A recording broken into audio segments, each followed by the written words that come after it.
பல கோடி ரூபாய் மோசடியில் ஈடுபட்ட லாரி புரோக்கரை கைது செய்ய கோரி சென்னை வண்ணாரப்பேட்டை துணை ஆணையர் அலுவலகத்தில் லாரி உரிமையாளர்கள் புகார் மனு அளித்தனர்.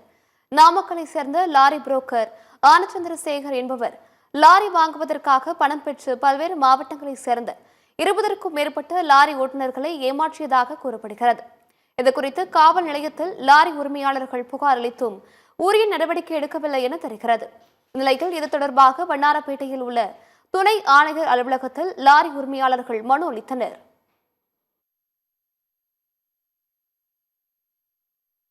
நாமக்கல்ல சந்திரசேகர் என்பவர் அவர் ஒரு லாரி முகவர் தான். ஆனால் அவர் பேரில் தான் வண்டி இருந்தது.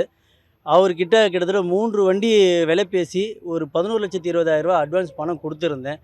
ஆனால் இது வரைக்கும் வண்டியும் கொடுக்கல. ஆர்சி புக்கு மட்டும் ஒரிஜினல் கொடுத்துட்டு ஒரு வருட காலமாக என்னை ஏமாற்றிட்டு வராரு. இது விஷயமா நானும் கிட்டத்தட்ட 8-9 முறை போயிட்டு வந்துட்டேன். வர சொல்ல வேண்டியது, என்னை ரிட்டன் அனுப்பிச்சி விட்ட வேண்டியது.